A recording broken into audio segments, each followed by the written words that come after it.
Institute rice ছাড়া আমরা অন্য কোনো বিষয়ে নিয়ে গবেষণা করি না। আদার দেন রাইস যত ক্রপ আছে 209 বোধহয় সংখ্যাটা, এটা এগুলো নিয়ে গবেষণা করে বাংলাদেশ কৃষি গবেষণা ইনস্টিটিউট আমাদের পাশে অবস্থিত।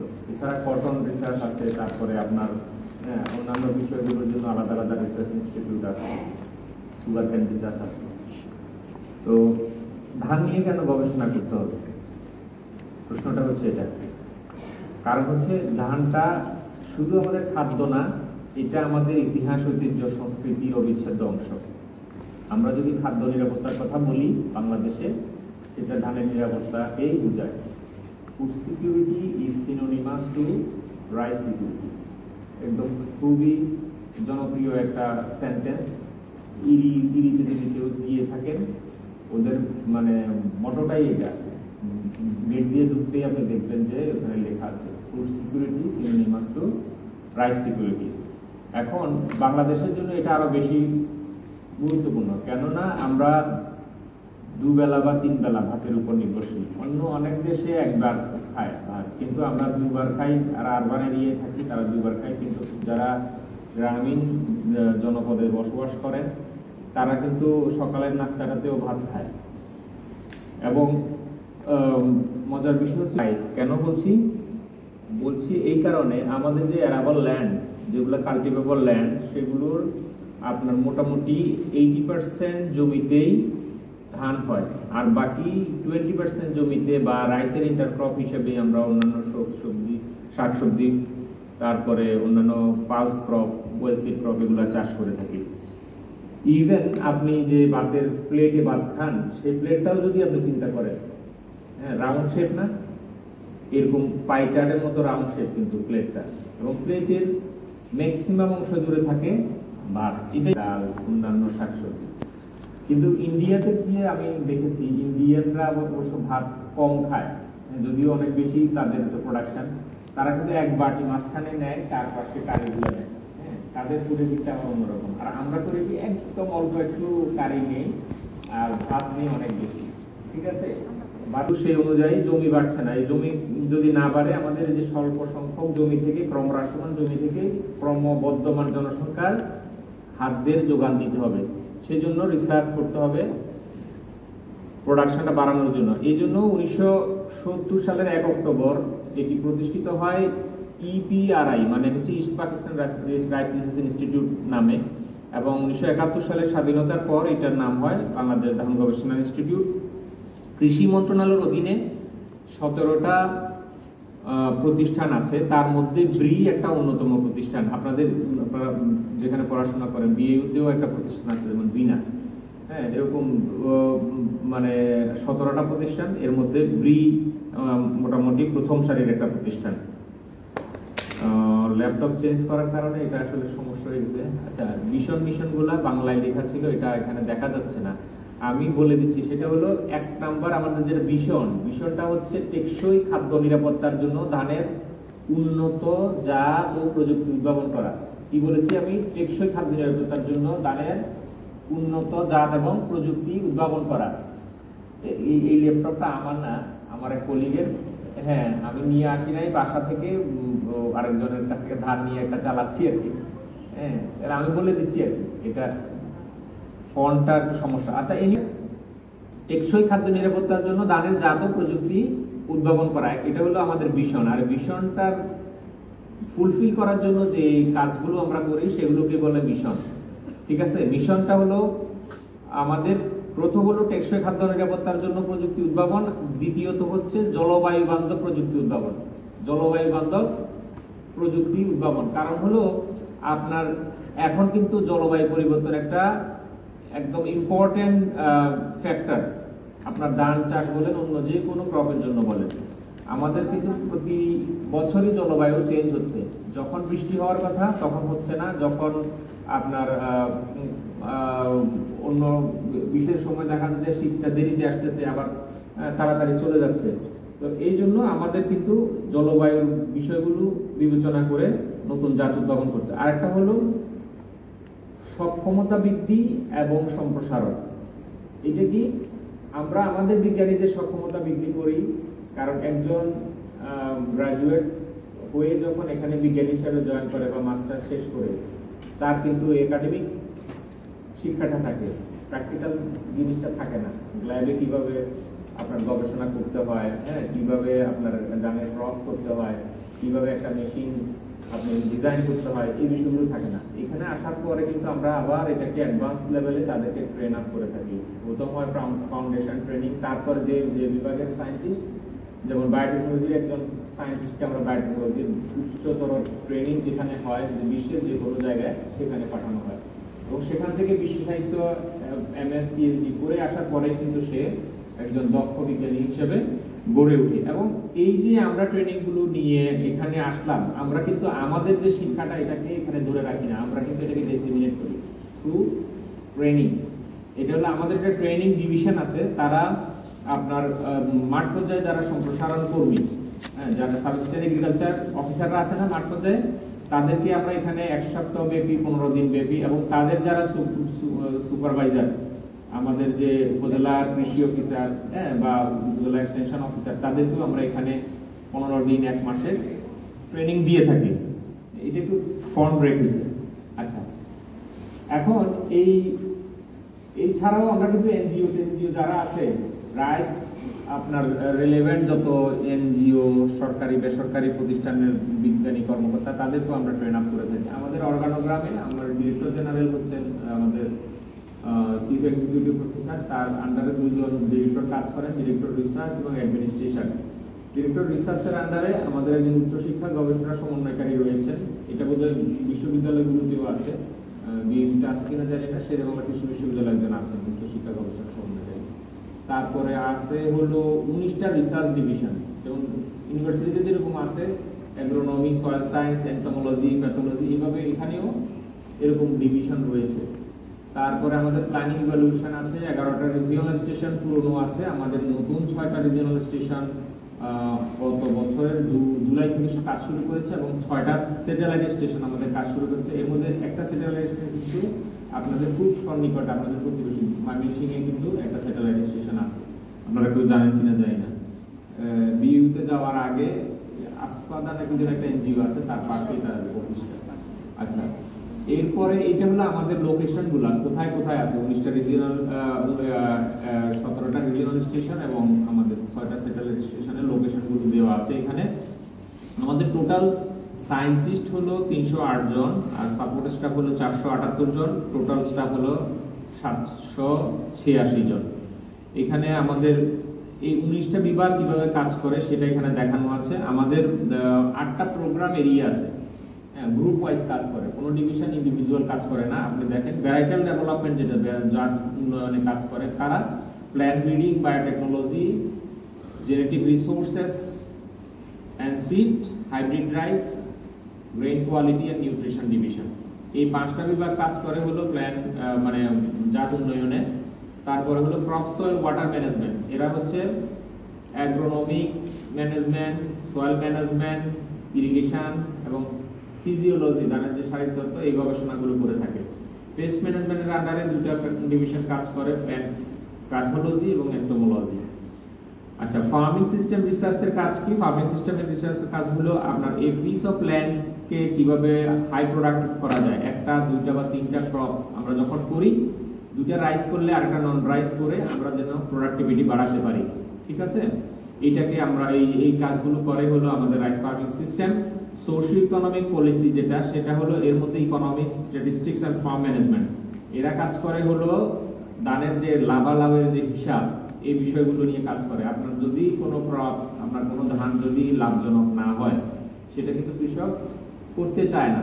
কৃষক কিন্তু বড় ইকোনমিস্ট, হ্যাঁ, সেই হিসাব করে যে এটা করলে আমার কতটুকু লাভ হবে, কতটুকু ক্ষতি হলে তো সে ধারে কাছেও যাবে না। তারপর হচ্ছে আমাদের অ্যাডাপটিভ রিসার্চ ডিভিশন, এরা হলো ভ্যারাইটিকে অ্যাডাপশনের যে কাজটা, হ্যাঁ, কোন ভ্যারাইটি কোন 118টা ভ্যারাইটি আছে আমাদের, 118টা কিন্তু 100 মানে সব জায়গায় চাষ হয় না, সব জেলার জন্য সব ভ্যারাইটি না, এরিয়া স্পেসিফিক ভ্যারাইটি। এই ভ্যারাইটাল জোনিংটা করে হচ্ছে আমাদের এই অ্যাডাপটিভ রিসার্চ ডিভিশন। ট্রেনিং যেটা করে আমি আগেই বলেছি, এরা প্রশিক্ষণ দিয়ে থাকে বিভিন্ন স্টেক হোল্ডারকে। আর farm machinery and post harvest, তারা হলো ধানের রিলেভেন্ট যে সমস্ত যন্ত্রপাতি এগুলো উদ্ভাবন এবং উন্নয়ন করে। আর হচ্ছে ওয়ার্কশপ মেশিনারি হলো আমাদের যে মেশিনারিজ এগুলোর যে রুটিন মেইনটেনেন্স এই কাজটা তারা করে। আচ্ছা, এগুলো হলো রিজিওনাল স্টেশনগুলোর ঠিকানা, হ্যাঁ, কোনটা কোথায় আছে। আচ্ছা, ধানের সিজন কয়টি? আমরা কৃষির যারা স্টুডেন্ট সবাই জানি যে আউশ, আমন, বোরো, কিন্তু মাঠে গিয়ে শুনবেন কৃষক বলতেছে ইরি। এই যে বোরো যেটা কাটতেছে না, বলতেছে ইরি ধান কাটতেছে। আসলে কি ইরি ধান কাটতেছে? আমরা সবাই যখন এগ্রিকালচারে ভর্তি হয়েছি, আমাদের তো একসময় না একসময় মাঠের বড় মৌসুম, এখানে আপনার 4.87 মিলিয়ন হেক্টর জমিতে বোরো হয়, কিন্তু ফলন কিন্তু এটাতেই বেশি হয়, 20.40 মিলিয়ন টন। কিন্তু আমনের কিন্তু এরিয়া বেশি, আমনের এরিয়া কত? 5.80, কিন্তু আমনের প্রোডাকশন আবার কম। এটার কারণ কি কেউ বলতে পারবেন? বোরো আর আমনের মধ্যে কি পার্থক্যটা বেশি? বর্ষাকাল হয় না, কেউ বলতে পারবেন না? সময়কাল, গ্রোথ ডিউরেশন, জীবনকাল। ঠিক আছে, আমনের জীবনকাল কয় দিন? 120 থেকে 135 দিন, হাইয়েস্ট হলে 140 দিন। আর বোরোদের জীবনকাল কয় দিন? 145 থেকে 160 দিন, 170 দিনও হয়। ঠিক আছে, তো জীবনকাল বেশি হওয়া মানে হচ্ছে সে বেশি দিন মাঠে থাকে একটা ক্রপ, এবং সেটা মাটি থেকে বেশি নিউট্রিশন আপটেক করে, এবং গ্রেইনের মধ্যে আউটপুটটাও সে বেশি দেয়। হ্যাঁ, কারণ হলো বোরোর ফলনের সাথে আমন বা আউশের ফলন সমান হয় না, বিকজ অফ গ্রোথ ডিউরেশন এবং ভ্যারাইটির পার্থক্যটা যেটা, সেটার জন্য। আচ্ছা, এখানে দেখেন আমি বলেছি যে বোরোই আমাদের সবচেয়ে বড় সিজন। এখানে 53% ফলন, টোটাল প্রোডাকশনের 53% আসে হলো বোরো থেকে। ঠিক আছে, 40% আসে আমন থেকে, আউশ আসে সবচেয়ে কম 7%-এর মতো। আর ইয়েলো অংশটা হলো আউশ, আমনটা হলো যেটা ব্লু অংশ, এটা দেখেন বেশি একটা বাড়ে নাই স্বাধীনতার পর থেকে। আউশ তো একদমই বাড়ে নাই, আমনটা অল্প কিছু বাড়ছে দেখেন। আর সবচেয়ে বেড়েছে কোনটা? বোরো। এর কারণ হচ্ছে উচ্চ ফলনশীল জাত এবং এরিয়া। এই যে ইরিগেটেড রাইসের এরিয়া বৃদ্ধির কারণে কিন্তু আমাদের এই প্রোডাকশনটা অনেক বেড়েছে। হ্যাঁ, সেই তুলনায় কিন্তু আমনের এবং আউশের প্রোডাকশনটা বাড়েনি। আচ্ছা, এখানে আমরা আসি ধান চাষের পরিবেশ। আমরা যেগুলো দেখি যে বন্যা, খরা, জলাবদ্ধতা, লবণাক্ততা, আরো আছে যেমন ঠান্ডার সমস্যা আছে, উচ্চতাপ আছে, এই সমস্ত সমস্যাগুলোকে অ্যাড্রেস। ঠিক আছে, আচ্ছা, ইনব্রিড আর হাইব্রিড পার্থক্য আমরা বুঝি। ইনব্রিড হলো উচ্চ ফলনশীল, যেগুলো বীজ কৃষক নিজে সংরক্ষণ করতে পারে এবং পরবর্তী বছর ব্যবহার করতে পারে। আর হাইব্রিড কিন্তু উচ্চ ফলনশীল ঠিকই, কিন্তু বীজ সংরক্ষণ করা যায় না। এগুলোর বীজ প্রতি বছর কিনতে হয়, কারণ এগুলোর বীজ উৎপাদনের জন্য একটা প্রটোকল লাগে। হ্যাঁ, এখানে 3টা সারি লাগে। হ্যাঁ, আর আমরা যখন ইনব্রিডের জাত করি, ওখানে একটা সারিতেই কিন্তু আমাদের বীজটা হয়, কিন্তু হাইব্রিডের বীজ উদ্ভাবন করার জন্য বা উৎপাদন করার জন্য বিশেষ প্রটোকলের দরকার হয়, যেটা কৃষক পর্যায়ে হয় না। আচ্ছা, এর মধ্যে আমরা বলেছি যে 118টার মধ্যে আমাদের স্ট্রেস টলারেন্স আছে 37টা। স্ট্রেস টলারেন্স কয়টা? 37টা। Saline tolerance, submergence tolerance, drought tolerance, আপনার cold tolerance, tidal submergence, semi deep water, salinity এবং সাবমার্জেন্স দুইটাই টলারেট করতে পারে, এরকম আছে একটি। প্রিমিয়াম কোয়ালিটির আছে আমাদের 14টি। আর যেটা রয়েছে আমাদের নিউট্রিশন এবং নিউট্রিসিটিক্যাল রাইস আছে 27টি। ঠিক আছে, এর মধ্যে কি কি আছে? হাই প্রোটিন জাত আছে আমাদের, আছে জিঙ্ক সমৃদ্ধ জাত। জিঙ্ক সমৃদ্ধ জাত আছে 7টি। আমি নামগুলো বলে দিচ্ছি আপনাদেরকে: 62, 64, 72, 74, 84, 100, 102। এই 7টি হলো জিঙ্ক সমৃদ্ধ। আমি পরে আপনাদেরকে আবার বলে দেবো এটা জিঙ্কের আলোচনা। আচ্ছা, এখন এগুলোর মধ্যে আসলে হাই প্রোটিন যেগুলো আছে সেগুলোর মধ্যে 10 to 10.8% প্রোটিন আছে। প্রোটিন আমাদের কি কাজে লাগে এটা আপনারা জানেন। তারপরে জিঙ্ক এন্ড রিচ ভ্যারাইটিগুলোর মধ্যে 20 থেকে 27 ppm পর্যন্ত জিঙ্ক থাকে। আয়রন এন্ড রিচ ভ্যারাইটিগুলোর 10 থেকে 12 ppm থাকে। লো জিআই, লো জিআই মানে হচ্ছে লো গ্লাইসেমিক ইনডেক্স। এই লো গ্লাইসেমিক ইনডেক্স জাতগুলো কাদের জন্য কাজে লাগে? ডায়াবেটিক পেশেন্টদের জন্য। আমরা যখন ভাত খাই, ভাতটা কিন্তু হজম হওয়ার পর আমরা রক্তে গ্লুকোজ পাই, সুগার পাই, ঠিক আছে? সুগার পাই বলেই আমাদের আসলে শক্তিটা পাওয়া যায়। এই সুগার রিলিজের রেটটা লো জিআই জাতের অত্যন্ত স্লো, কম, ঠিক আছে? এই কারণে কিন্তু অ্যাব্রাপ্টলি আপনার রক্তে গ্লুকোজ বেড়ে যায় না, তখন ডায়াবেটিক রোগীদের ইনসুলিন আর নিতে হয় না। এই বিশেষত্বের কারণে এই জাতগুলো নিয়ে কিন্তু বিভিন্ন সুপার শপ বা বিভিন্ন কনজিউমার কোম্পানি মার্কেটিং করতেছে। এরা ডায়াবেটিক চালের আলাদা প্যাকেজ করে বিক্রি করে। এরপরে আমাদের আছে অ্যান্টিঅক্সিডেন্ট জাত, এবং গাবা। গাবা মানে হচ্ছে গামা অ্যামাইনো বিউটারিক অ্যাসিড। এটা অ্যান্টি ডিপ্রেসিভ এজেন্ট, যাদের ডিপ্রেশনের সমস্যা, এরকম এই একটা জাত হলো 2031, এইটার মধ্যে এই উপাদানটা পাওয়া যায়। আচ্ছা, এইটা একটু ছবি তুলে নিতে পারেন, আপনাদের সারা জীবন কাজে লাগবে। সারা জীবন বলতে যারা এগ্রিকালচারে চাকরি বাকরি করবেন তাদের কাজে লাগবে, বিসিএস এর পরীক্ষা কাজে লাগবে। কোনগুলা কোন জাত, স্যালাইন টলারেন্স, সাবমার্জেন্স টলারেন্স, সব ক্যাটাগরিগুলো এখানে দেওয়া আছে। এটা জাত আমরা বলছি স্ট্রেস টলারেন্ট। এগুলো মানে ইমপ্যাক্টটা কি? ইমপ্যাক্টটা হলো আমাদের স্ট্রেস এরিয়ার 15% এলাকা আমরা এই জাতগুলোর মাধ্যমে কভার করতে পেরেছি। কারণ হলো ফেভারেবল জমি, যেটা আমাদের নানান কারণে এগুলো ব্যবহার হচ্ছে, আমাদের ফেভারেবল জমি বাড়ানোর কোনো সুযোগ নাই।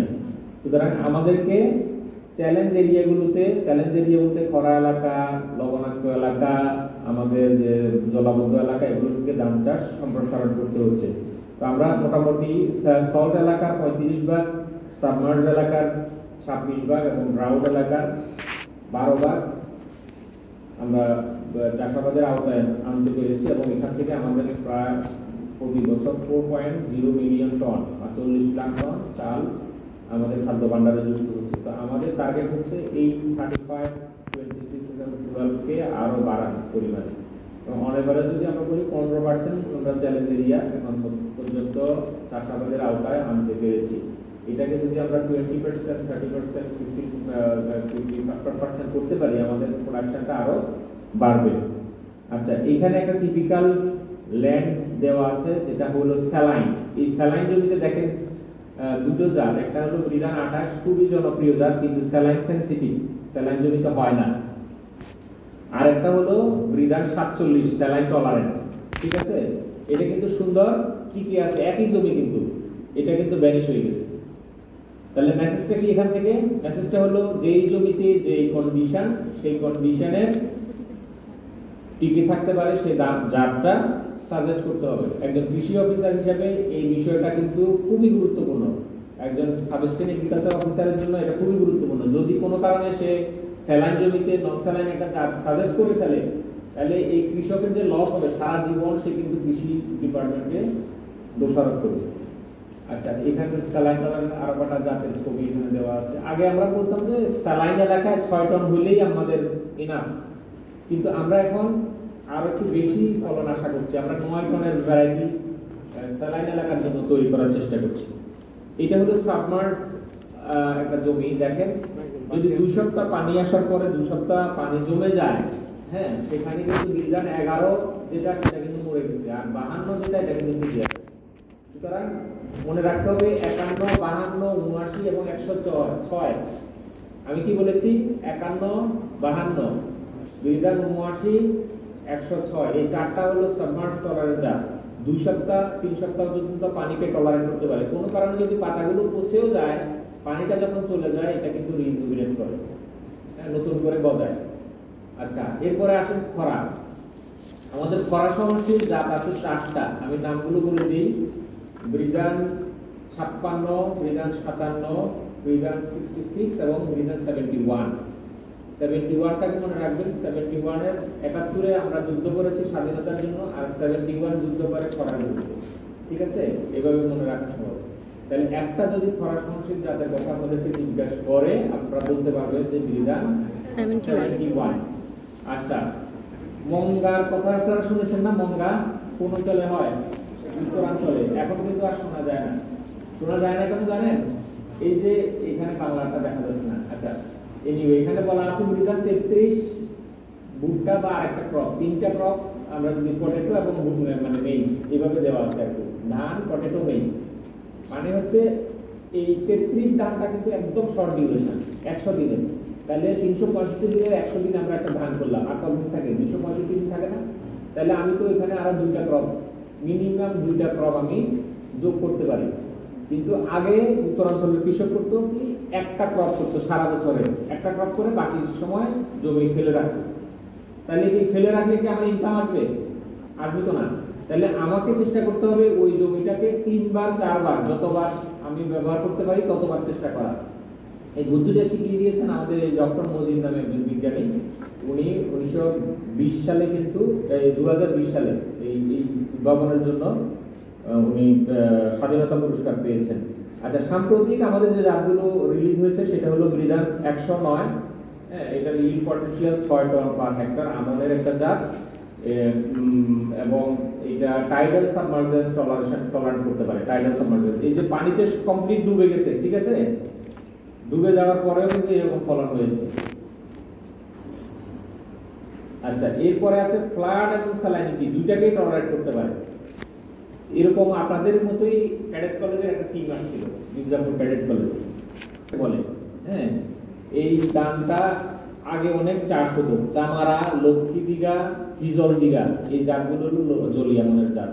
এবং এগুলো থেকে আমরা দুটা মানে আধুনিক ভ্যারাইটি তৈরি করেছি। একটা হলো বিধান 91 আর একটা হলো বিধান 111। ঠিক আছে, এগুলো হলো পানির সাথে সাথে বাড়ে। আপনার যখন পানিটা শুকিয়ে যায় বিল এলাকার, এগুলো আপনার বুনে দেয়, মানে ব্রডকাস্ট করে, টিপিয়ে দিতে পারে। এবং যখন পানিটা আসে ধান গাছও বাড়ে, পানিও বাড়ে, ধান গাছও বাড়ে, পানিও বাড়ে। এবং এটার মজার বিষয় কি জানেন? ওই যে নোটগুলো আছে না, নোটগুলো থেকে অ্যাডভেন্টিশিয়াস মূল হয়, অস্থানিক মূল। এবং এই অস্থানিক মূলের মাধ্যমে সে পানি থেকে তার নিউট্রিশনটা নিতে পারে। কোনো কারণে যদি স্রোতের কারণে আপনার গোড়াটা ছিঁড়েও যায়, সে বেঁচে থাকতে পারে, ফ্লোটিং ক্যারেক্টার আছে। এবং বেঁচে থেকে যদি আরেক জায়গায় মাটি পায়, আবার মাটি কামড়ে ধরে আবার সেখানে ফলন দিই। আরেকটা জিনিস আছে নিম ক্যাপাসিটি। দেখেন, মানে প্রকৃতিগতভাবে মানে আল্লাহ কত কিছু দিয়ে দিয়েছে একটা উদ্ভিদের মধ্যে। সে যদি শুয়ে পড়ে, যখন তার ফলন দেওয়ার সময় হয়, মাথাটা তুলে দেয়। ঠিক আছে, হাঁটু গেড়ে আমরা যেমন বসি, এরকম মাথাটা সে পুরো বডিটা থাকে নিচে, মাথাটা শুধু এরকম হাত তুলে দেয়, তুলে ফলন দেয়। তো এইটা হলো আপনার পাবনা, হবিগঞ্জ, তারপরে ওইদিকে আছে গোপালগঞ্জ, যে সমস্ত একটা বিল আছে, এই সমস্ত এলাকায় এই জাতগুলো জনপ্রিয়। আচ্ছা, এরপরে আমাদের আরো নতুন যে টেকনোলজি আছে, বায়োকোটেড ইউরিয়া আছে। এটা হলো ইউরিয়ার যে লস, সেটাকে 30% রিডিউস করে এবং রাইস ইলকে 5 to 10% ইনক্রিজ করে। আমাদের অনেকগুলো মেশিনারি ইতিমধ্যে রিলিজ হয়েছে। এর মধ্যে 51টা মেশিনারি আমাদের টোটাল। সবচেয়ে লেটেস্ট হলো seed sower, whole feed combine harvester, head feed combine harvester, manual rice transplanter, power weeder rice transplanter cum urea applicator, তারপরে কম্প্যাক্ট রাইস মিল এবং সোলার লাইট ট্র্যাপ। এগুলো আপনারা দেখতে পাবেন। আমরা এই ব্রিফিং এর পরে প্রথমে আপনাদেরকে ওই শেডে নিয়ে যাব, যেখানে এগুলো দেখা যায়। এটা হচ্ছে হোল ফিট, এটা হলো কম্প্যাক্ট রাইস মিল, ছোট্ট একটা রাইস মিল, একটা গৃহস্থের বাড়িতে একটা থাকলেই। এবং স্পাইস মিল, এটা দিয়ে একই মেশিন দিয়ে আপনার ধানও ভাঙা যাবে, হুইটও ভাঙা যাবে এবং আপনার মশলাও ভাঙা যাবে, এরকম একটা মিল। তারপরে গ্রেন কালেক্টর, এটা খুবই দরকারি একটা জিনিস। আপনি যখন এখন বৃষ্টির দিন আসছে না, কৃষক বড় ধান শুকাইতে দিচ্ছে, হঠাৎ করে বৃষ্টি চলে আসলো, কিছু তুলতে পারলো, কিছু তুলতে পারলো না, বেশি নিয়ে গেল। এই মেশিনের কাজ কি? এই মেশিন হলো রো করে, মানে এটাকে শাক করে। আপনার মুহূর্তের মধ্যে সে এই ধানগুলোকে সব ভিতরে নিয়ে নেয়, স্পিডে মিট দিয়ে শাক করে। আচ্ছা, এখন ভবিষ্যতের জন্য আমাদের কি প্রস্তুতি আছে? 118টা জাত তৈরি করে আমরা কিন্তু কাজ থেমে রাখিনি। আমাদের ভবিষ্যতের জন্য আমাদের প্ল্যান কি, সেটা আপনাদেরকে বলি। সল্ট টলারেন্ট এখন জাত আমরা তৈরি করার চেষ্টা করেছি, যেটা হলো 10 ডিএস।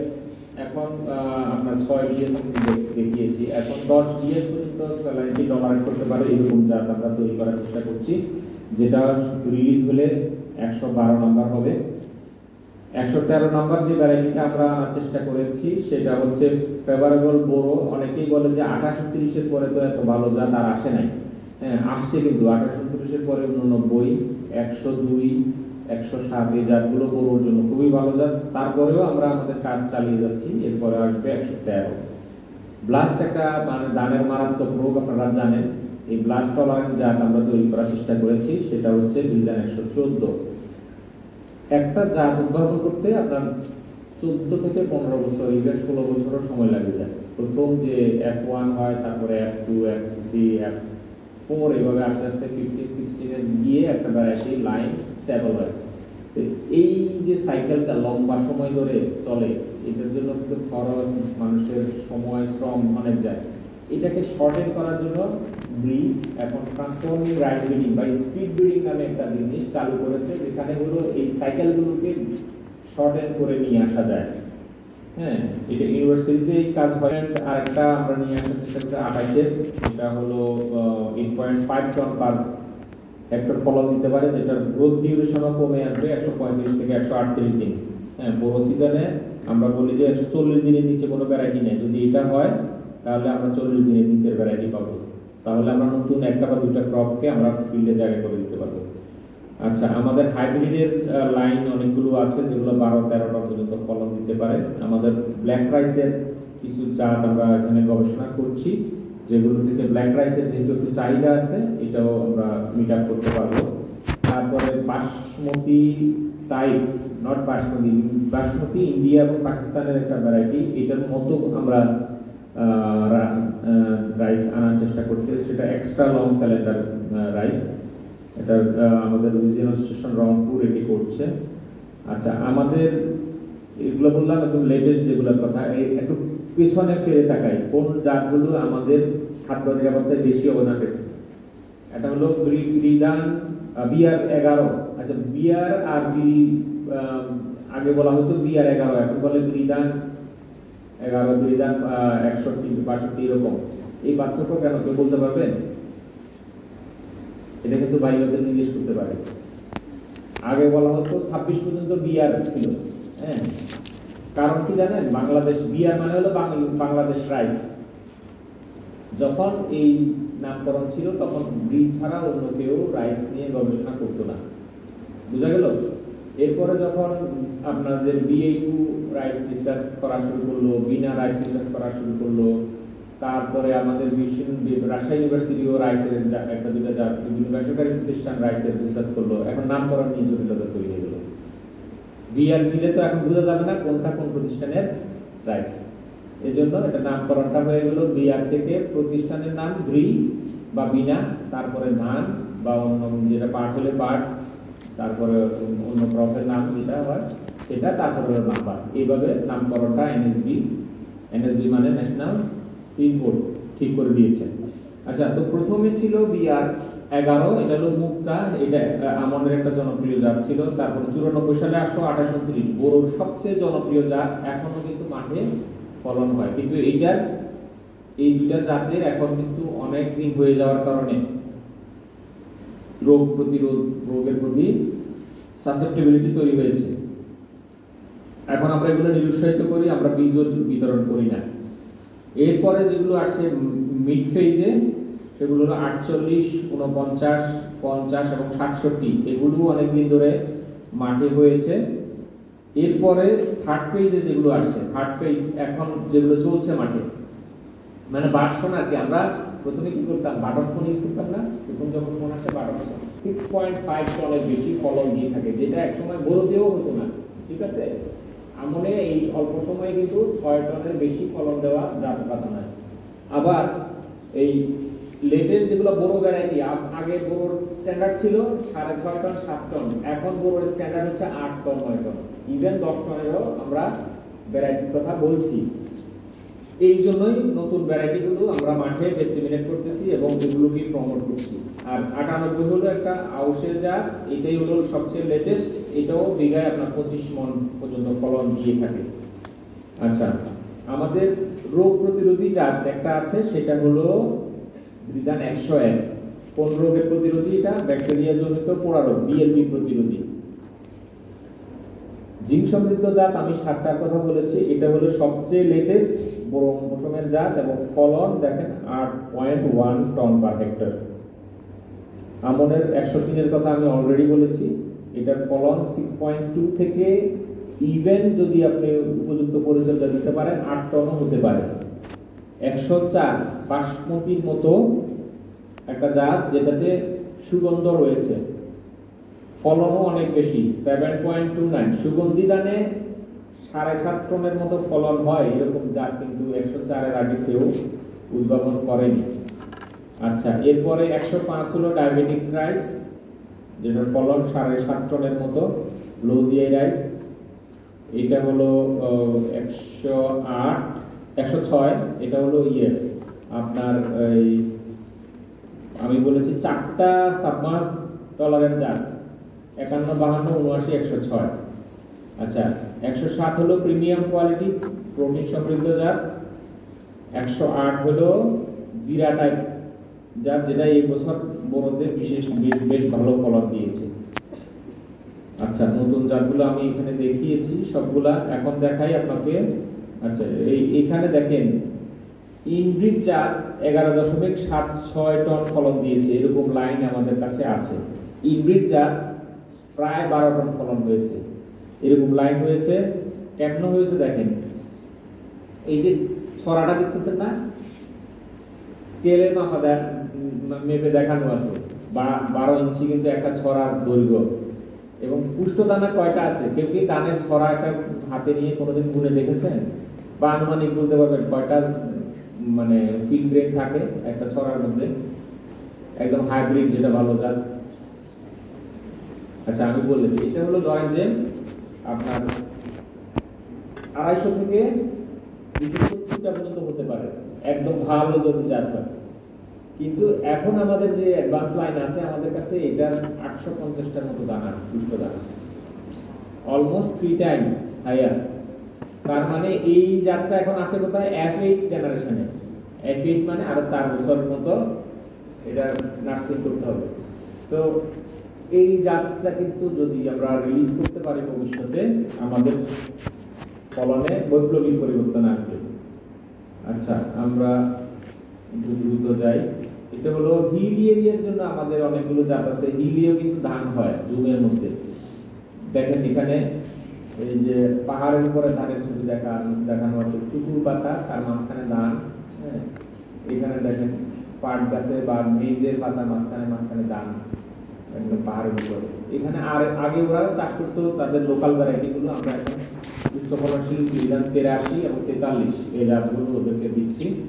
এবং পাহাড়ের যে বেলি আছে, বেলিগুলোতে আমরা আউশের যে জাতটা আমাদের 98, এটা হচ্ছে। তারপরে ফ্রিঞ্জল্যান্ডের নাম শুনতে কেউ? আচ্ছা, শুনেন নাই, আমি সহজ করে দিই। রাঙামাটিতে ঘুরতে গেছেন কে কে? দেখুন তো, হাত তুলুন। আচ্ছা, 2 জন। এটা হলো এখানে হলো কেউ লেকে গেছেন? কাপ্তাই লেকে তো পানিতে ভরপুর, কিন্তু যখন যান আপনারা বোট নিয়ে যান ভেতরের দিকে, বাগাইছড়ি, তবলপুরের দিকে। কিন্তু শীতের মৌসুম কি হয় জানেন? এই বাঁধের কারণে পানিটা থেমে আছে, কিন্তু শীতের মৌসুমে পানিটা অনেক নেমে যায়, 4-5 ফিট, 6 ফিট নেমে যায়। নেমে গেলে কি হয়? এই যে পাহাড়ের যে পাদভূমির যে জমিগুলো, এগুলো বেশি উঠে। এগুলোকে ওরা বলে ওদের লোকের ভাষায় জলে ভাষা জমি। মানে সারা বছর জলে ডুবে থাকে, শুধুমাত্র বড় সিজনে বেশি উঠে, এই জন্য এরা বলে জলে ভাষা জমি। তো এগুলোতে আমরা এখন ধান চাষ সম্প্রসারণ করছি। কারণ কি জানেন, এই যে আমি আগে বলেছি ফেভারেবল জমি কমছে, বাড়ানোর সুযোগ নাই। এই চ্যালেঞ্জ এরিয়াগুলো, পকেট এরিয়াগুলো খুঁজে আমাদেরকে ধান চাষটা সম্প্রসারণ করতে হচ্ছে, বিকজ অফ আমাদের পপুলেশন গ্রোথ ইজ ইনক্রিজিং। আচ্ছা, এখানে কিন্তু এখন এই যে বড়োর যে লেটেস্ট ভ্যারাইটিগুলো, কারণ এগুলোতে একটা মাত্র ক্রপ হয় তো সারা বছর, অনেক বেশি ফলন হয়, আমাদের এক্সপেকটেশনের চেয়ে অনেক বেশি ফলন হয়। ইভেন আমরা যে সমস্ত ফ্যালো ল্যান্ড আছে উপকূলে, আপনার ইরিগেশন ওয়াটারের কারণে, স্যালাইন ওয়াটারের কারণে ইরিগেশন দেওয়া যায়, সেখানে লো লিফট পাম্প বা অন্যভাবে আমরা কিন্তু নতুন জাত ইয়ে করছি। এখন এতক্ষণ যেটা বললাম সেটা হলো সব ফলনের কথা বললাম, স্ট্রেসের কথা বললাম বা চ্যালেঞ্জের কথা বললাম। এখন আর একটা চ্যালেঞ্জ আমাদেরকে গভর্নমেন্ট দিয়ে দিয়েছে, সেটা হলো শুধু উচ্চ ফলনশীল হলে হবে না, নিউট্রিশিয়াস হতে হবে। বুঝছেন? কারণ কি, এই যে এটা হলো FAO রিপোর্ট, এখনো মানুষ মানে 73% মানুষ পুষ্টিকর খাবার কিনতে পারেন না। ঠিক আছে? পুষ্টিকর খাবার মানে হলো মাছ, মাংস, দুধ, ডিম, এগুলো তো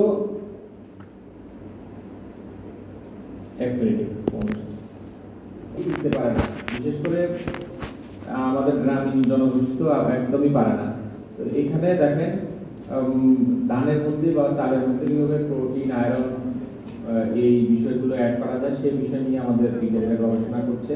চালের অন এভারেজ যেটা পুষ্টি আমরা পাই, শর্করা, protein, fibre, thymine, riboflavin, zinc, calcium, iron, magnesium, এগুলো কিন্তু মোটামুটি অল্প পরিমাণে আছে। এখন চ্যালেঞ্জ হচ্ছে এগুলোকে পরিমাণে বৃদ্ধি করা, একজন প্রাপ্তবয়স্ক মানুষের যে চাহিদা সেই পরিমাণে বৃদ্ধি করা। এবং ডান পাশে যেটা দেখতেছেন এটা হলো বিটা ক্যারোটিন সমৃদ্ধ গোল্ডেন রাইস। গোল্ডেন রাইসের নাম শুনছেন না? গোল্ডেন রাইসে হলো কি বিটা ক্যারোটিন থাকে, যেটা আমরা যদি খাই, খাওয়ার পরে এটা শরীরে গিয়ে ভিটামিন এ তে রূপান্তরিত হয়, রেটিনল যেটাকে বলে। ঠিক আছে? তো এইটা ধানের মধ্যে কিন্তু ছিল না প্রাকৃতিকভাবে। এটাকে আমরা মেইজ থেকে জিন ট্রান্সফার করার মাধ্যমে নিয়ে এসেছি। নিয়ে আসার ফলে এখন যেহেতু জেনেটিক্যালি মডিফাইড, পরিবেশ অধিদপ্তরের অনুমোদন নিতে হয়। আমরা কিন্তু 2017 সালে এই জাতটা উদ্ভাবন করেছি, কিন্তু এখন পর্যন্ত আমরা অনুমোদন পাইনি বিকজ অফ জেনেটিক মডিফিকেশন। এটার ভাত রান্না করলে দেখেন এরকম হয়, খিচুড়ির মতো দেখতে, কিন্তু এটা কিন্তু হলুদ দিয়ে, মানে হলুদ ছাড়াই গোল্ডেন কালার। আচ্ছা, এছাড়াও আমাদের কিছু মেডিসিনাল রাইসের রিসার্চ এখানে হচ্ছে, ব্ল্যাক, ব্রাউন, অন্যান্য যে সমস্ত কালার জাতগুলো আমি বলেছি, জিন সমৃদ্ধ এই যে পুষ্টি উপাদানগুলো, সমস্ত পুষ্টি উপাদানগুলো নিয়ে আমাদের এখানে কাজ হচ্ছে। আরেকটা বিষয় এখানে বলা দরকার, নিউট্রিশনাল ফ্যাক্ট, এটা আপনাদের সাথে শেয়ার করা দরকার। অনেকেই বলে যে ভাত খেলে মানুষ মোটা হয়ে যায়। হ্যাঁ, ভাত খেলে মানুষ মোটা হয়, এই কথা সত্য না, আজকে থেকে জেনে নেন। এখানে রিসার্চ কি বলছে, রিসার্চের কথাটা আপনারা দেখতে হবে। এখানে বলা আছে রাইসে যদি 100 গ্রাম আপনি কনজিউম করেন, আপনি পাবেন ফ্রি সুগার, হলো ফ্রি সুগারের কিন্তু আপনার শরীরে জমে, এইটা পাবেন হলো 100 মিলিগ্রাম। আর হুইটে পাবেন কত? 300 মিলিগ্রাম 100 গ্রাম ইউরিয়া। পটেটোতে পাবেন আরো বেশি। ফ্রেঞ্চ ফ্রাই খান না সবাই আলু দিয়ে? ফ্রেঞ্চ ফ্রাই দেখেন কত কত পার্সেন্ট পাওয়া যায়। ক্যারটে আরো বেশি, স্পাইনাসে আরো বেশি, সবচেয়ে বেশি পাওয়া যায় পাকা পেঁপেতে ফ্রি সুগার। তো সুতরাং প্র্যাকটিক্যালি কি চিন্তা করেন তো, আমাদের যারা পূর্বপুরুষ তারা তো ভাতই বেশি খেত, ভাতের উপর নির্ভরশীল ছিল। তাদের লাইফ লংজিভিটি কত ছিল? এবারে 100 এর কাছাকাছি, 100 না হলেও 90 100 এর মধ্যে। আর আমাদের কত? 60 to 70 এর মধ্যে সব শেষ। তো আমরা কিন্তু এই লাইফস্টাইলটা চেঞ্জ করার কারণে, ফুড হ্যাবিটটা চেঞ্জ করার কারণে আমরা কিন্তু নিজের অজান্তেই নিজের ক্ষতি করছি। হ্যাঁ, মেয়েরা আবার মাইন্ড করবে যে মেয়েরাই কিন্তু ভাত খেতে চায় না, এক বেলা খায় আর 2 বেলা অন্য কিছু খায়, মনে করে যে না ভাত খেলে বলে মোটা হয়ে যাবে। তাহলে আজকে এইটা দেখার পরে আমার মনে হয় আপনাদের সেই ধারণাটা কিছুটা হলেও চেঞ্জ হবে। ঠিক আছে? এটা কিন্তু আমাদের না, এটা হলো USDA এর যে একটা রিসার্চ, সেখান থেকে আমরা বলছি। আচ্ছা, রাইসের আরো যে বাই প্রোডাক্ট গুলো আছে, যেটা হলো কো প্রোডাক্ট বা বাই প্রোডাক্ট, যেটা বলি রাইস ফ্লোর থেকে যেটা হয়, যে পিঠা পুলি যেগুলো হয়, যেগুলো মাশাআল্লাহ আমরা খেতে পছন্দ করি, এগুলো বলার কিছু নাই। রাইস ব্র্যান যেটা থেকে রাইস ব্র্যান ওয়েল হয়, এটা এখন আমাদের দেশে এখনো এত জনপ্রিয় হয়নি, কিছু কিছু এলাকায় রাইস ব্র্যান চলে।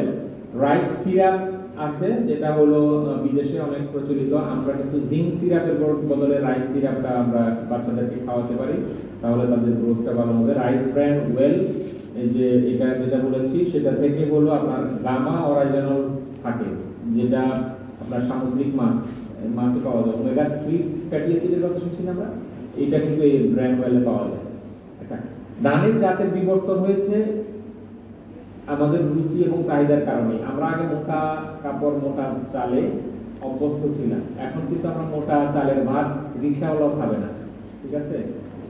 বলে কি যে সারাদিনে তো কটা বাতি খাই, ওইটা কি মোটা চালের খাবো, ঠিক আছে, সেরকম বলে। তো সুতরাং এই কারণে আমাদের রিসার্চটাকে এখন প্রিমিয়াম কোয়ালিটি সরু সুগন্ধি চালের দিকে বেশি মনোযোগী হতে হচ্ছে। আমাদের একটা জিন ব্যাংক বা জার্মপ্লাজম সেন্টার আছে, যেখানে প্রায় ৯,০০০ দেশি জাতের ধান আছে। বিএতে কি কোনো জিন ব্যাংক আছে? জার্মপ্লাজম না, আচ্ছা। তো আমাদের এখানে আছে, এটা হলো যত দেশি জাত আছে আমরা এখানে সংরক্ষণ করি, এবং ওয়াইল্ড রাইস, রাইসের মতো দেখতে কিন্তু রাইস না, এরকম কিছু প্ল্যান্টও আমরা এখানে সংরক্ষণ করেছি, যেগুলো দিয়ে আমরা উচ্চ ফলনশীল জাত তৈরি করতে ব্যবহার করি। সেগুলো ট্রেনিং গেছে, আমি স্কিপ করে যাচ্ছি। তারপরে আমাদের এখানে ট্রেনিং একটা রেগুলার ওয়ার্ক, তাদেরকে আমরা ট্রেনিং দিই, farmer, B officer, scientist, GO NGO people, এরকম বছরে প্রায় আমরা ৭,০০০ মানুষকে ট্রেনিং দিয়ে থাকি। আমাদের রাইস নলেজ ব্যাংকটা অনেক বেশি মানে সমৃদ্ধ। আমরা যাদের দরকার তারা রাইসের ইনফরমেশনের জন্য এটার উপর নির্ভর করতে পারেন, কারণ গ্রিক একদিনের জন্য আসেন, একদিনে সব ইনফরমেশন আপনি গেইন করতে পারবেন না। পরবর্তীতে ইনফরমেশন প্রয়োজন হলে রাইস নলেজ ব্যাংকটা আপনারা দেখবেন। রাইস ডক্টর অ্যাপ আমাদেরও আছে, ইলিও আছে। আপনারা এই অ্যাপটা মোবাইলে ডাউনলোড করে নিতে পারেন, বা যারা কৃষক তাদেরকে ডাউনলোডের পরামর্শ দিতে পারেন। এখানে ছবি তুলে যে পরামর্শ অ্যাডভাইস সেটা পাওয়া যায়। তারপরে ফেসবুকে আমাদের 3টা গ্রুপ আছে, একটা হলো বাংলাদেশ রাইস রিসার্চ ইনস্টিটিউট, একটা গ্রিন নেটওয়ার্ক, একটা ব্রিড রাইস মিউজিয়াম, এগুলোতে আপনারা যুক্ত হতে পারেন। আচ্ছা, সাম্প্রতিক স্বীকৃতির মধ্যে 20 সাল থেকে ব্রিনা বাংলাদেশ বিশ্বের ধান উৎপাদনের তৃতীয়। আমাদের উপরে আছে ইন্ডিয়া এবং চায়না, তাদের ল্যান্ড সাইজ কিন্তু আমাদের চেয়ে অনেক বেশি, তাদেরকে কখনোই ওভারকাম করা সম্ভব না। কিন্তু আমরা আমাদের প্রতিবেশী বা যেগুলো হলো আমাদের সমসাময়িক যেগুলো ছিল, ইন্দোনেশিয়া, ভিয়েতনাম, এদেরকে কিন্তু ওভারকাম করেছে 2020 সালে। ব্রিড এ পর্যন্ত 23টি বিভিন্ন জাতীয় আন্তর্জাতিক পদক অর্জন করেছে। সর্বশেষ 21 পদক পেয়েছে আমাদের 3 জন বিজ্ঞানী।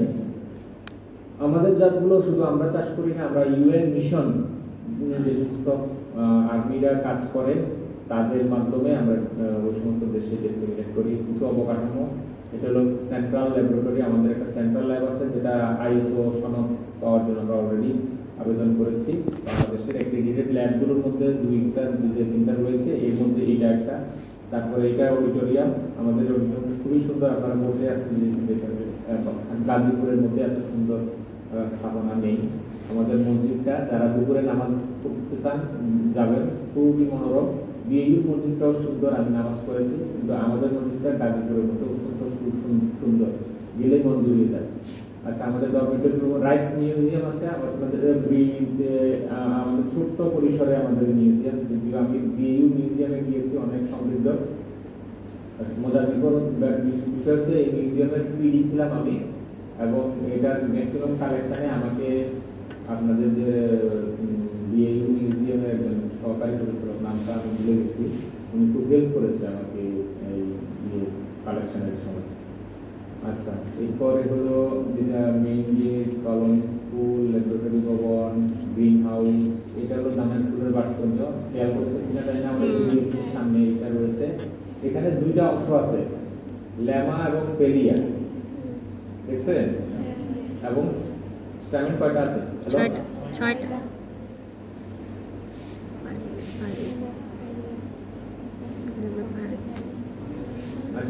দেখবো ধানের আদর্শ ফুল, এটা আবার এখানে এই আপনার এই ঝর্ণা আছে, বিকালবেলা ঝর্ণাটা ধারে 7 কালার ঝর্ণা। তারপরে আঞ্চলিক কার্যালয় আছে আমাদের, যেগুলো ছবি এখানে আছে। আচ্ছা, এখন হচ্ছে লাস্টের দিকে আমি সরকার বলছে যে ডিজিটাল গ্রাম করতে হবে। ডিজিটাল মানে আমাদের সবাই এখন মোটামুটি ডিজিটাল, সবাই আমরা অ্যান্ড্রয়েড বা স্মার্টফোন ইউজ করি। আমাদের এই স্মার্টফোনের মধ্যে অনেক সুবিধা আছে, আমরা এই সুবিধাগুলোকে কাজে লাগিয়ে আমাদের নিজস্ব উন্নয়নের পাশাপাশি আমাদের টেকনোলজি ডিসিমিনেশনে কাজে লাগাতে হবে। সেটা কি? সেটা হচ্ছে আমাদের একটা স্নো ফ্ল্যাগ তৈরি করতে হবে। প্রত্যেকটা মানুষ কিন্তু একা চলতে পারে না, আমরা কিন্তু অন্যদের উপর নির্ভরশীল। সুতরাং এই স্নো ফ্ল্যাগটা আপনার এখন থেকেই তৈরি করতে হবে, যেটা কি আমরা করি কি, আমাদের কিন্তু জনবল আমি বলেছি মাত্র 308 জন সায়েন্টিস্ট, বাংলাদেশের 64 জেলা, 590টা উপজেলা, সব জায়গায় আমাদের কিন্তু যাওয়ার কোনো সুযোগ নেই। আমরা ইউজ করি কি, আমাদের নিজস্ব একটা স্নোফ্ল্যাগ আছে, ডিএইর মাধ্যমে আমরা দিই, বিভিন্ন এনজিওর মাধ্যমে বীজগুলো দিই, টেকনোলজিগুলো দিই, তাদেরকে প্রশিক্ষিত করে তাদেরকে আবার ওখানে আমাদের টেকনোলজি ডিসক্রিমিনেশন ইউজ করি। তো এরকম আপনার ব্যক্তিগত জীবনেও আপনি ইউজ করবেন। যেমন আমরা যখন একটা টেকনোলজি 5 জন কৃষককে বা 5 জন এসএওকে ট্রেন আপ করি, সে কিন্তু বিয়ে আরো 5 জন আরো 20 জনকে ট্রেন আপ করে, ডিসক্রিমিনেট করে, তাহলে স্নোফ্ল্যাগটা বড় হয়ে গেল। ঠিক আছে, এইভাবে কিন্তু সারা বাংলাদেশে একটা টেকনোলজি চলে যায়। ঠিক আছে, আপনি যখন একজন এগ্রিকালচার অফিসার হিসেবে জয়েন করবেন, তখন কিন্তু আপনি ট্রেনিং, শিক্ষা, বিভিন্ন প্র্যাকটিক্যাল শিক্ষার মাধ্যমে, বিভিন্ন ট্যুরের মাধ্যমে যেটা অ্যাচিভ করবেন, আপনি সেটাই ডিসিমিনেট করবেন, এবং এটা থেকে কিন্তু অনেক লোক উপকৃত হবে। সমানভাবে কিন্তু এই যে টেকনোলজিগুলো এভাবেই যাচ্ছে এবং অনেক লোক উপকৃত হচ্ছে। এবং এই ক্ষুদ্র ক্ষুদ্র যে অ্যাচিভমেন্ট, আপনি আজকে এখানে আসছেন একদিনের জন্য, যে মানে ট্রেনিং, এটা কিন্তু কিছুই না, একদিনের ব্রিফে অনেক কিছু মনেও থাকে না। ঠিক আছে, জাস্ট একটা আইডিয়া হওয়া, কিন্তু এইটাও কিন্তু একসময় না একসময় কাজে লাগবে। হ্যাঁ, এটা মনে রাখবেন। যেমন আমি যে আজকে 6টা বা 7টা আপনাদের জিন সমৃদ্ধ জাতের কথা বলেছি, আপনাদের চাকরি জীবনের কোনো না কোনো জায়গায় কাজে লাগবে। ডায়াবেটিক রাইসের 4টা ভ্যারাইটির নাম বলছি, অফিসে ইউটিউব দিয়েছে।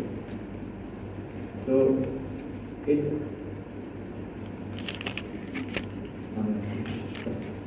তো যেটা বলছিলাম যে কোনো না কোনো সময় কাজে লাগবে। ইনফরমেশন যদি আপনার জানা থাকে, এটা ফেলনা না, যে কোনো সময় কাজে লাগবে। এবং ব্রিও এইভাবেই তার নেটওয়ার্কটা বিল্ড আপ করে। আমরা আপনার বিভিন্ন জিও এনজিওর সাথে letter of agreement, memorandum of understanding, MoU করে আমাদের টেকনোলজিগুলো ডিসিমিনেট করি। এখানে দেখবেন ন্যাশনাল প্রতিষ্ঠানের মধ্যে বারডেম হসপিটালের নাম আছে। বারডেমের সাথে কি কানেকশন করতে পারে? কেউ ধরতে পারছেন আমার কথায়? এর আগে আমি বলছি ডায়াবেটিক রাইস। এই ডায়াবেটিক রাইস কিন্তু আমরা যা উদ্ভাবন করছি। ঠিক আছে, যখন মানুষের এই ডায়াবেটিকের পরিমাণটা বেড়ে যাচ্ছে, তখন তারা করলো কি, মার্কেট থেকে মানুষ যে সমস্ত চাল খায় সেগুলোর অ্যামাইলোজ পরীক্ষা করলো, করে দেখলো যে হাই অ্যামাইলোজ। তখন তারা আমাদেরকে সাজেস্ট করলো সামথিং ইউ শুড ইনভেন্ট, যেগুলো লো অ্যামাইলোজ। ঠিক আছে, এই লো অ্যামাইলোজ জাত আমরা তখন শুরু করলাম, এবং দেখা গেল যে 2016-তেও লো অ্যামাইলোজ, 46-এ লো অ্যামাইলোজ, 69 লো অ্যামাইলোজ, এবং পরবর্তীতে আমরা নিজেরাই লো অ্যামাইলোজ জাত তৈরি করলাম, যেটা 105। তাহলে 4টা জাত আমরা বলেছি লো অ্যামাইলোজ, যেগুলা ডায়াবেটিক রোগীদের জন্য উপকারী। আচ্ছা, এখানে হলো ইমপ্যাক্ট, রাইস রিসেসের ইমপ্যাক্টটা কি, 80% জমিতে উদ্ভাবিত ভ্যারাইটি চাষ হয় এবং মোট উৎপাদনের প্রায় 91% আসে এখান থেকে। আর কস্ট বেনিফিট রেশিও, আপনারা যখন সারা বছর পড়াশোনার পরে ফাইনাল পরীক্ষা দেন না, দিয়ে রেজাল্টের জন্য সবাই ওয়েট করেন, এবং আপনাদের প্যারেন্টস যারা ইনভেস্ট করে সারা বছর, তারাও চায় যে রেজাল্টটা আমার ছেলে মেয়ে করলো কি। এখন সরকার যে আমাদেরকে টাকা দেয়, হ্যাঁ, কোটি কোটি টাকা এখানে রিসার্চে দেয়, এটা কিন্তু ফিডব্যাক। তো ফিডব্যাকটা কি, আমরা বলেছি যে থার্ড পার্টি রিসার্চের মধ্যে দেখা গেছে যে যে সমস্ত টেকনোলজি আপনার তৈরি করে বা নলেজ ডেভেলপ করে, এগুলো যদি ফাইন্যান্সিয়াল ওয়ার্থ আপনি চিন্তা করেন, সেটা 1:56, 1 টাকার রিটার্ন 56 টাকা। তো thank you so much for hearing.